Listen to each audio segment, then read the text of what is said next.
Hey, Justin Pratt. I'm doing something a little different this time. Usually I like to draw live, but I finally figured out a way to record directly from my Surface Pro 4.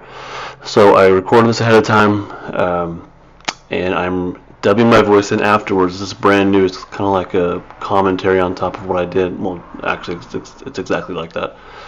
So we'll see how it goes. I wish I prefer to do this live. I like getting questions, even though YouTube made that more difficult a few months back. But anyhow, it's another issue. This is me sketching out Nyx, my Scourger. This is actually for the Kickstarter backers, tiers 5 and up. There's a reward for the tiers 5 and up, which is to get a Nyx versus whoever sketch.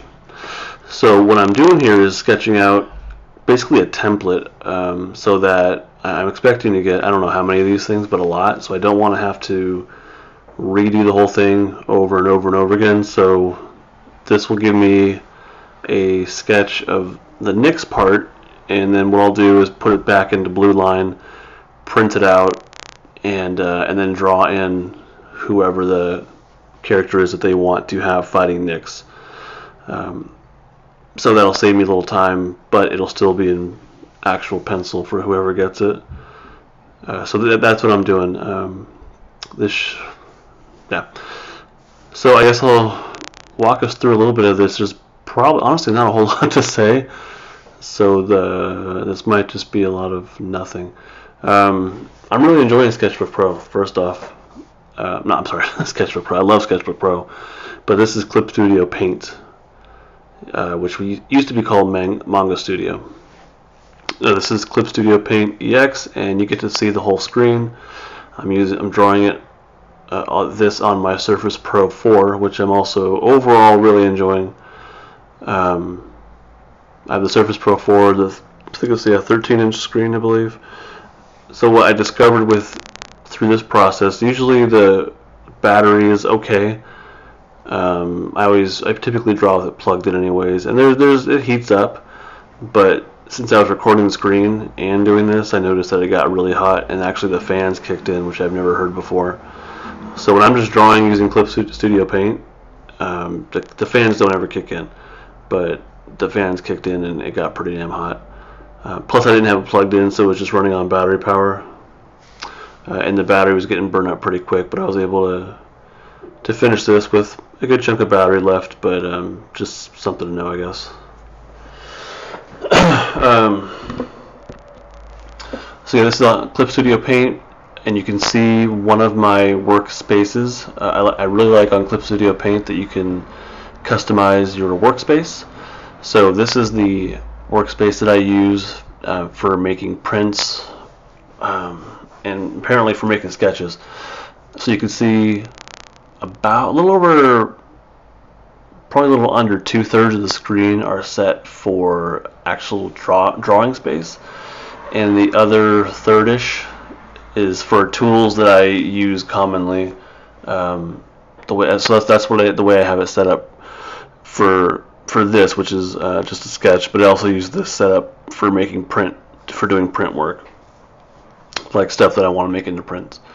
I have a different workspace set up for lettering, and also a different workspace set up for just drawing comics and having different my panels and whatnot.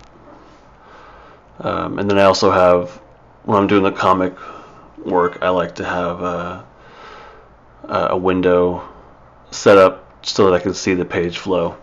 So it doesn't leave me with a whole lot of space, honestly. But I found that when I'm doing stuff like this, which is more sketchy and fast, I want to have more space. And Clip Studio Paint seems okay for that. I really liked Sketchbook Pro on my Android tablet. That was a ton of fun to use, and they maximized the amount of screen space. It was very, very easy to use, user friendly. The user interface was great, very intuitive. Clip Studio Paint seems to be a little more clumsy and not quite as intuitive. But it worked okay for this, for sketchy purposes. I use it, I think, and I'm probably gonna keep using it more for like, what the hell do you call it? Actually, like finished pieces where I'm doing full-on coloring, and I'm going in depth with a bunch of layers and stuff. Clip Studio Paint seems to be ideal for that.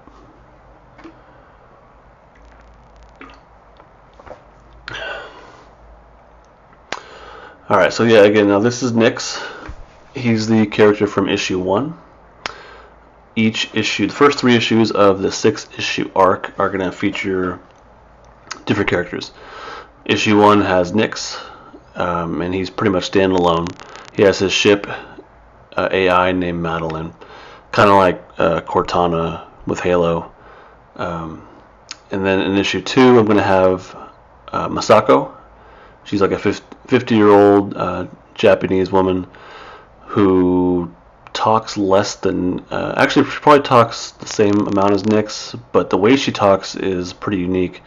She speaks in nothing but like Zen proverbs and Confucius and stuff like that, Sun Tzu, and so she doesn't really have any unique thoughts of her own. She just quotes proverbs, and she always kind of has this smile on her face, and it's hard to read her, but she's going to be super fun to do. I can't wait to get to issue 2.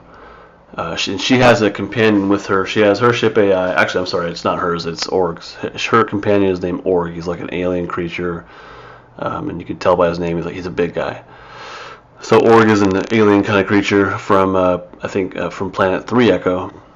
That's a story we have not gotten to yet, but hopefully I'll draw that someday. So they're like a team, and he has his ship with his ship AI named Eleanor. So I'm really excited about issue 2. I feel like it's a strong one with lots of violence in it, which I like.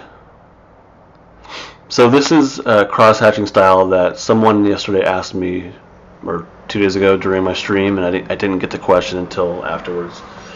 But this is like my cross-hatching style that I use to color in for blacks or for shadow.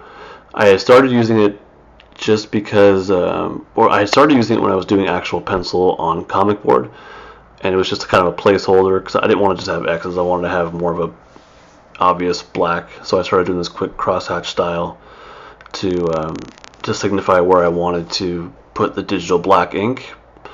But then I ended up liking it a lot, and then I ended up figuring out how to keep my original pencil work and color on top of it and underneath it.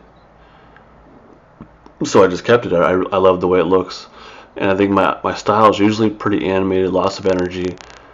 But then these cross-hatchy things, I think, kind of visually slow everything down. There's not much to it. I mean, what you see right now is exactly how I do it. I just pick an angle and go, go, go, go, go, and then pick a new angle and go, go, go, go, go, and usually in small segments around the same size, but you can see I'm mixing it up as well. But that's it. It's a really simple technique, but I think it just gives a very cool, unique look that I don't really see other people doing. I'm sure it's out there, but I like it. It's kind of become a staple for me at this point. Especially, I think, for comic work, I'll keep doing this until I get bored of it. So I'm coloring Nyx's sword right here with the cross style. This is the dark, I'm calling it a dark plasma sword, but really it's kind of like a black hole that he can shape into a sword, and the sword handle has a button on it, and he can make a couple different shapes. One is this katana style or katana size, and then he can press a button on there and make it into a much larger sword. But it functions kind of like a black hole. Just whatever is near it does not go away. So the sword, when colored, if you saw in my previous video, the sword will kind of when it's on will have a dim light around it because light can't escape from it, just like a black hole. I have no idea how that would work in real life or how to explain that further. It's just kind of the idea I have, and I think it's pretty damn cool. And I think also one thing I'm very aware of is when it comes to making weapons that are futuristic, it's like what else do you do besides a lightsaber? So I think that mine is different enough, and that's something I do keep thinking about a lot. But really, like, what else do you do besides the lightsaber? Right? I mean, what kind of future swords are there? I don't know whether swords can really be made. I'm sure it can. I'm not the guy for it, I guess. Anyhow, well, hopefully this was fun to watch. I want to keep doing more of these. This was just kind of a trial one. Kickstarter on Monday. Bye.